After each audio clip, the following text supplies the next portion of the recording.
I'm Diana Iannarone, and I've been doing a series on creating the life you want.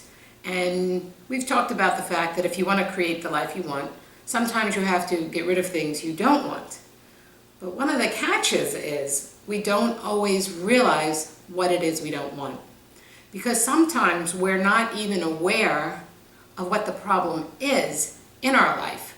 We just know we don't feel happy, we don't feel fulfilled, there's something not right, but we don't always know the cause. And I was speaking with a client yesterday, and she suggested that I do this video about recognizing when in fact you might be in a situation that is not healthy for you. You know, what are the signs? Kind of taking things to ground zero and really helping people assess their own life to see if they might in fact be in what is an abusive situation, and that is why they're unhappy.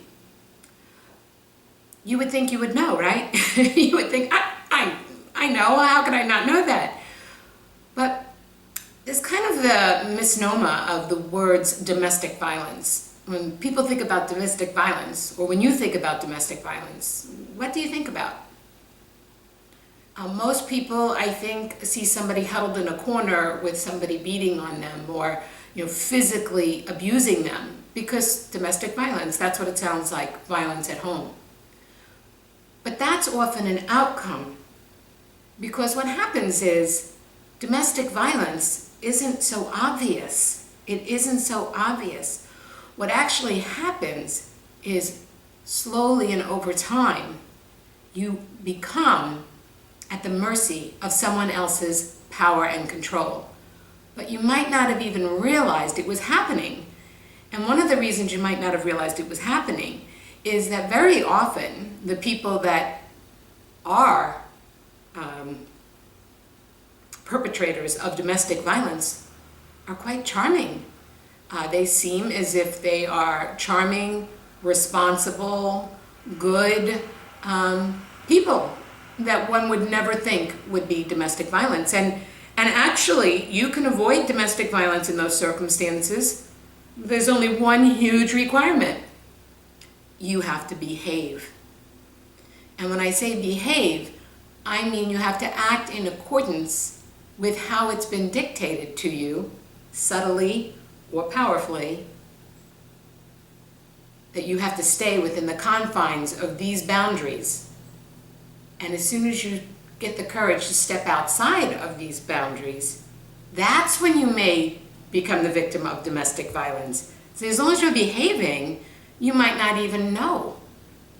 So how can you assess yourself? How could you ask yourself if you might be susceptible to domestic violence? And actually, I've only come across this recently. It's very powerful. This is a domestic violence wheel. Now, what I want to make sure you understand about this is violence isn't in the major part of this. The major part of this is power and control, because that's really what the situation is. Okay? This particular wheel is from Domestic Abuse Intervention Project in Duluth, Minnesota. But truthfully, if you were to Google that or just Google power and control, this wheel comes up everywhere, because it has really become universally accepted as a way to help people look at their situation and know if they are in fact potential victims for domestic violence. Just to give you a little bit, I'm not going to talk about all of these today, of course, because we're only going to talk for about 20 minutes is usually what my videos are. But just to give you an idea of some of the topics, they are using emotional abuse, using isolation, minimizing, denying, and blaming, using the children, using male or female privilege, using economic abuse, using coercion and threats, and using intimidation. And underneath each of those, of course, there's a great depth, and this one video is not going to address those. But let's just start at the front runner, emotional abuse. Emotional abuse. The one that doesn't leave scars, visible scars. but it's very, very painful. Emotional abuse is when they're constantly minimizing you, telling you you're bad, you're wrong, defining you in ways that don't match the way that you feel you are.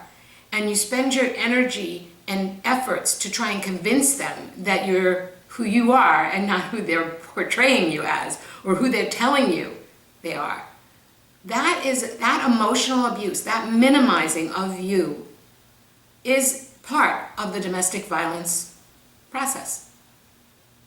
You don't deserve to have that happen. You don't deserve to be minimized. I mean, we all make mistakes. We all certainly, have to be accountable for our actions and things that we might have done that are wrong. I'm not suggesting that no one's ever going to criticize you or that it should be expected that that will never happen, although there are manners in which one can do that isn't terribly harmful. But what I'm really looking to do today is just start getting you to assess your situation a little bit more and ask yourself, do you feel like you're under somebody else's power and control? So as I said, the emotional abuse, just to read some of this to you, it says putting her down, or him, making her feel bad about herself, calling her names, making her think she's crazy, playing mind games. You've probably seen in some of my other videos about gaslighting where they're like, no, I didn't say that. They say something under their breath or they criticize you and then you call them out on it and you're like, I didn't say that.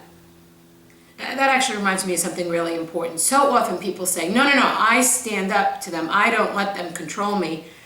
And they go on to say about how they, fight back. You're missing the point, okay? You should be free. You should be free. There's a quote, what's his name? Nietzsche.com or something. And he says, you should love someone in such a way that they feel free, okay? I'm not saying a relationship doesn't have boundaries. Of course, you may have a decision between you, of course, to have monogamy, for example. Well, so that's a boundary you shouldn't break. But it shouldn't be you can't go anywhere. You can't do anything. You shouldn't have somebody checking your emails. You shouldn't have somebody wanting to check your voicemails. If you have to worry that they're reading your private stuff, you are probably a candidate for domestic violence.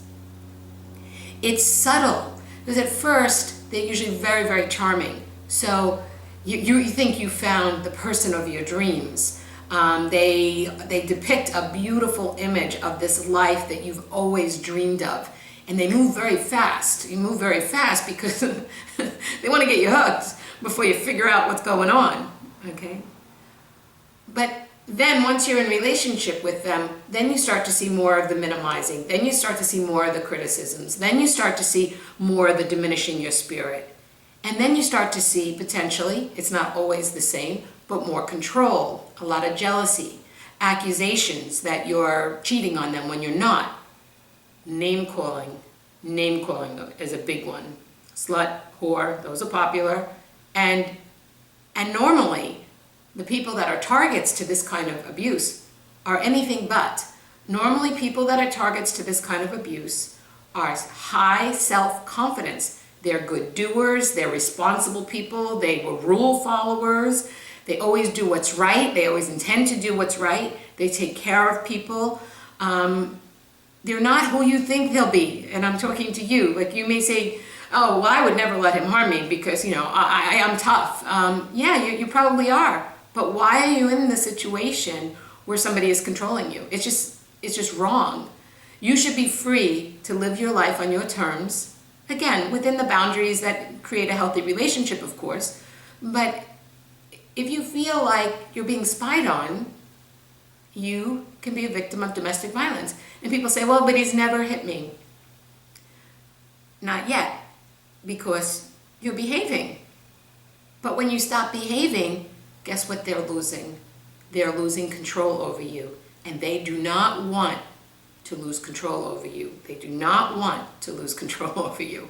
So when you start to not just argue with them, but when you start to exercise your rights to live freely, this is a real problem. This is a real problem. And it shouldn't be. In a healthy relationship, it's not. So if you feel confined and controlled, or if you feel like you're constantly being told you're bad or you're wrong or you're doing something inappropriate when you're not, they are defining who they are, not who you are. And so you have to start becoming the observer. Just observe your life. Observe whether you're free or not. Take note on how you feel when you want to go somewhere. Like, do I feel really nervous when I have to say I'm going here or I'm doing this? And as I said, very often we're targets, we're very high self-confidence. So often we have really good jobs, leaders. We're real strong and we like to help people. Okay? And as a result, we might start to feel like we can't even do our job because they want to know where we are at all times and how long we were there. And this is all part of the domestic violence cycle. So I really wanted to just do a preliminary kind of pass by of power and control and encourage you to decide to get a hold of this wheel and see if any of it falls on the grid. One of the things that was a big one for me, that was used on me all the time, was if you don't do this, I'm going to kill myself. I'm going to kill myself. And of course, who wants that on their head? So we, again, respond by being under their control, doing what we have to make sure they don't do that. Okay?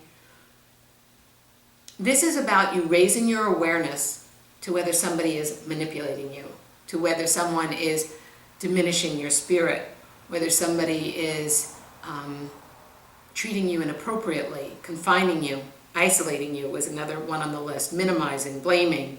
Okay, those are all things that fall into the domestic violence wheel. Yes, you don't have to be the good little girl or boy and stay within the boundaries that somebody else sets for you. You get to set your boundaries. You get to decide. And the whole time I'm talking, I'm thinking of something I need to read to you, and I guess that's where we'll end, because we, remarkably, this has already been, I believe, over 15 minutes. But I am an author, and the book that I wrote is Me and My Shadow, Move from Fear and Control to Love and Freedom. And it's basically about myself, who was a successful businesswoman, still am, but in a totally different venue. And yet I was completely under the power and control of the men in my life. And it was my compassionate nature, my feeling sorry for them, my wanting to help them, my wanting to save them, that caused that. And also domestic violence, most times we are, they do things like they have weapons, guns, threaten you with guns or strangle you. And then they minimize it. Like, I was just kidding, I wasn't really gonna hurt you. Liar, liar, liar, okay? So, but in this book, I talk about that when people are in need, sometimes they're just kneeling in a puddle. They're kneeling in a puddle and they're going, help me, help me, help me. And we're throwing them all these ropes and going, will this help? Will that help? Can I do it this way? How can I? We're exhausted. They're still kneeling in a puddle. Well, get that image. They're kneeling in a puddle. What do they have to do? It's very simple. They have to stand up. So instead of us running after their problems and tales of woe and everything, we should just say, I'm sure you'll figure it out. Because they just have to stand up, and they're perfectly capable of it. But they're not doing it because they would rather have you chasing around and being under their control. So I want to just put a little different dynamic on this, and this is how I'll end this. I'm reading this from page 84 of my book. And I say, remember that image of your loved one kneeling in a puddle, screaming that they are drowning? Again, see yourself jumping all around that puddle, trying to save them. They have their face buried in their hands. You see their bodies shaking with sobs. You feel for their pain, but for the master manipulator, that shaking is not their pain. It is their laughter. The tears are not their fear. It is their joy at watching you dance and knowing that they are the choreographer. That's what power and control is. Somebody else acting like the victim while they're laughing to themselves and to their friends about how under their control you are.